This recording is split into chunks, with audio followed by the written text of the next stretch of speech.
अकोला जिले के पातुर में हुई जोरदार बारिश ने शहर को बुरी तरह अस्त व्यस्त कर दिया। स्थानीय लोगों के मुताबिक वर्ष 1994 के बाद पहली बार इतनी भीषण बारिश देखने को मिली। कुछ ही घंटों की बारिश की वजह से शहर के निचले इलाकों में पानी भर गया और लोगों का सामान खराब हो गया। सड़कों पर जलभराव के कारण आवागमन भी प्रभावित रहा। वहीं प्रभावित नागरिकों का आरोप है कि भारी नुकसान के बावजूद अब तक प्रशासन की ओर से नुकसान का पंचनामा नहीं किया गया है और तहसीलदार ने भी मौके पर पहुंचकर हालात का जायजा नहीं लिया। ऐसे में लोगों में प्रशासन के प्रति नाराजगी बढ़ती जा रही है। आम्हाला बा हे पाणी बंद करायचं, काही ना काही सोय करा या नाल्याची। दुसरं काय आहे, नाल्याचं जरासं खोल केलं पाणी जाते। हे झालं उठत आमचे घर झाले ठेंगणे झालं, त्यानं आमचं लय नुकसान होऊन राहिलं ना। पण नुकसानाकडे पहा तर जीवाकडे पहा लागते का, जीव घेऊन पहा असे लहान लहान लेकरं घेऊन कुठे पहा आम्ही। जीवाला लय धोका आहे ना, रातभर आम्ही पाणी आलं ना झोपत नाही।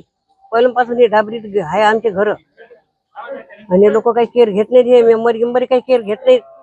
आपण म्हणा त्या लढ्या पळ्याचं राहतो आपण की बाबा हे वस्तू नका करू रे, आमच्या घरात पाणी जाते। नाही होते ते बरोबर असं चकवलं त्या लोकांनी, मेंबर लोकांनी।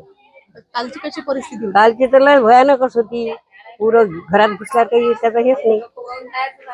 हो कालची परिस्थिती इतकी भयानक होती की आम्ही कधीच पाहिली नाही अशी। 1994 मध्ये असा पूर आला होता, तर त्यापासून तर आता हा असा पूर आलेला आहे। आमच्या घरात 3.5 फूट पाणी होतं। आमच्या घरातलं एवढं नुकसान झालं, आमचे भांडे गेले, आमचे कपडे वाहून गेले, आमचे कामकाजाचे कागदपत्र ओले झाले, म्हणजे निकामी झाले ते कागदपत्र। त्याच्यानंतर आमचे कपाटातले चांगले ओरिजिनल सामान हे ते खराब झालं। फ्रीज जळला, टीव्ही जळली, धान्य गेलं, किराणा गेलं, गहू गेले, सगळं नुकसान झालं आमचं। आणि घरात अशी परिस्थिती होती की असं वाटते की आता घरही पडते ना, आता आपल्याला बस याच्यातच मरा लागते। बाहेर निघायची आम्हाला काहीच परिस्थिती नव्हती, कुकडूनच आम्हाला पाणी असल्यामुळे बाहेर निघता येत नाही। हा रोड एवढा भरून येते की कंबर इतकं पाणी या रोड नसते, मग जायचं कुठं आम्ही? घरात थांबू शकत नाही, बाहेर बी निघू शकत नाही, अशी परिस्थिती झाली होती। आणि या रोडनं एवढं पाणी काढलेलं आहे, संभाजी चौक, मिलिंदनगर चौक, गुरुवारपेठ, आठवडी बाजार, गोंडवेस, इतक्या गावातलं पाणी बस स्टँड पोलीस स्टेशन पासून हे पाणी या आमच्या रोडनं काढलेलं आहे। याच्या अगोदर जे लोक नगरसेवक नगराध्यक्ष होऊन गेले पण केअर घेतली नाही।